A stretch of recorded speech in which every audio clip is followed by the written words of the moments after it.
اعوذ باللہ من الشیطان الرجیم بسم اللہ الرحمن الرحیم وقالت طائفۃ، اب ایک بڑی سازش کا ذکر ہو رہا ہے کہ جو انہوں نے کی تھی مسلمانوں کے خلاف اور محمد رسول اللہ کو ناکام بنانے کے لیے۔ اس سازش کا پس منظر کیا تھا کہ چونکہ صورتحال یہ آ چکی تھی دنیا کے سامنے کہ جو ایک مرتبہ دائرہ اسلام میں داخل ہو جاتا تھا، اب چاہے اسے مار دیں، اسے پیٹیں، اسے بھوکا رکھیں، اسے سزا دیں، جو بھی ٹارچر کریں، واپس نہیں آتا۔ تو دھاک بیٹھ گئی نا کہ اسلام کے اندر کوئی ایسی کشش ہے، اسلام کے اندر کوئی ایسی حقانیت ہے، کوئی ایسی مٹھاس ہے کہ ایک آدمی بڑی سے بڑی قربانی دینے کو تیار ہے، ایک دفعہ اسلام قبول کرنے کے بعد اسلام کو سے دستبردار ہونے کو تیار نہیں۔ یہ جو ساکھ بن گئی تھی، اس کو توڑنے کا ذریعہ سوچا انہوں نے کہ ایسا کرو، صبح کے وقت اعلان کرو کہ ہم ایمان لے آئے، سارا دن محمد کی صحبت میں رہو صلی اللہ علیہ وسلم، شام کو کہہ دو جی دیکھ لیا ہم نے، کچھ نہیں ہے یہاں،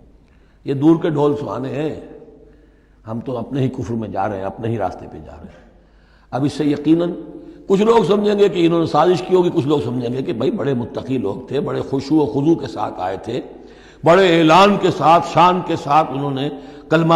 کہا تھا اور ایمان قبول کیا تھا، پھر دیکھو سارے دن حضور کی محفل میں بیٹھے رہے ہیں، کچھ نہ کچھ تو دیکھا ہی ہوگا نا آخر، ایسے کیسے یہ لوگ چلے گئے؟ عام لوگوں کے دلوں میں وسوسہ اندازی جو ہے اس سے کرنا بہت آسان کام ہے۔ وہ سازش تھی جو بنائی، اور اسی کا اصل میں تعلق ہے قتل مرتد کی سزا۔ اسلامی ریاست میں اس سازش کا راستہ روکنے کے لیے یہ سزا تجویز کی گئی ہے کہ جو شخص ایمان لے آئے پھر کفر میں جائے گا تو قتل کر دیا جائے گا، کیونکہ اسلامی ریاست کی بنیاد ہے، آئیڈیولوجیکل ریاست ہے یہ، ایمان اور اسلامی تو اس کی بنیاد ہے، اس کی جڑوں کو کھولنے والی جو چیز ہو سکتی ہے اس کی تو پوری جو ہے اس کی بندش اور اس کا سد باب ہونا چاہیے۔ وقالت طائفۃ من اہل الکتاب آمنوا بالذی انزل علی الذین آمنوا وجہ النہار، اور اہل کتاب کے گروہ نے یہ طے کیا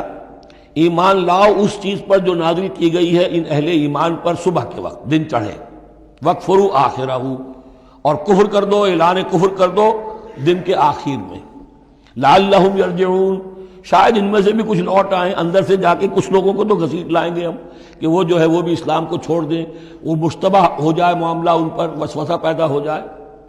وَلَا تُؤْمِنُوا إِلَّا لِمَنْ تَبِعَ دِينَكُمْ، اور دیکھو ہرگز ایمان نہ لانا مگر اسی چیز پر کہ جو تمہارے دین کی پیروی کرے، ماننی اسی کی بات ہے۔ یعنی خطرہ بھی تھا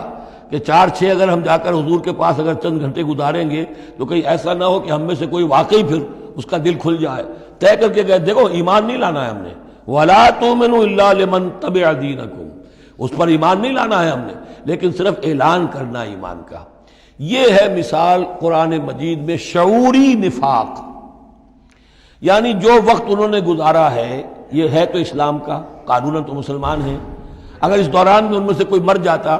تو اس کی نماز جنازہ پڑھی جاتی، لیکن انہیں معلوم تھا کہ ہم مسلمان نہیں ہیں۔ جبکہ ایک وہ غیر شعوری نفاق ہے کہ اندر ایمان ختم ہو چکا ہے لیکن انسان سمجھتا ہے میں تو مومن ہوں، حالانکہ اس کا کردار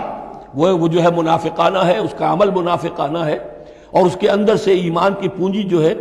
جیسے کہ دیمک کسی کڑی کو کھا جائے تو شیطین کو چٹ کر چکی ہے دیمک، لیکن یہ کہ بہرحال اوپر ایک پردہ پڑا ہوا ہے، وہ ہے غیر شعوری نفاق اور یہ ہے شعوری نفاق۔ قل ان الہدی ھدی اللہ، اے نبی ان سے کہہ دیجئے دیکھو اصل ہدایت تو اللہ کی ہدایت ہے، ان یؤتی احد، اب یہاں پر پھر ان کا قول آ رہا ہے کہ دیکھو ایمان نہ لانا، ان یؤتی احد مثل ما اوتیتم، مبادا کسی کو وہ شے دے دی جائے جو تمہیں دی گئی تھی۔ یہ رسالت، یہ مذہبی پیشوائی، یہ تو ہماری میراث تھی، ہم اگر انہیں مان لیں گے تو وہ چیز ہم سے ان کو منتقل ہو جائے گی، لہذا ماننا تو نہیں ہے، لیکن یہ کہ ان کی بہرحال کسی طریقے سے ہوا اکھیڑنے کے لیے ہمیں یہ کام کرنا ہے۔ اور یحاجوکم عند ربکم، یا تمہارے خلاف حجت قائم کریں اللہ کے نزدیک۔ قل ان الفضل بید اللہ، کہہ دیجئے ان سے کہ فضل کل کا کل اللہ کے ہاتھ میں ہے، یؤتی ہے من یشاء، وہ جس کو چاہتا ہے دیتا ہے۔ اس نے 2000 برس تک ایک منصب پر تمہیں فائز رکھا، اب جو ہے تم اس منصب کے نااہل ثابت ہو چکے ہو، تمہیں معزول کر دیا گیا، اور اب ایک نئی امت ہم نے بنائی ہے اور اس کو اس مقام پر نصب کر دیا ہے، انسٹالیشن ہو چکی ہے۔ واللہ ذو الفضل العظیم، قل ان الفضل بید اللہ یؤتیہ من یشاء واللہ واسع علیم، اللہ بہت وسعت والا اور جاننے والا ہے، یختص برحمتہ من یشاء، وہ مختص کر لیتا ہے اپنی رحمت کے لیے جس کو چاہتا ہے، واللہ ذو الفضل العظیم، اللہ بڑے فضل کا مالک ہے۔ صدق اللہ العظیم۔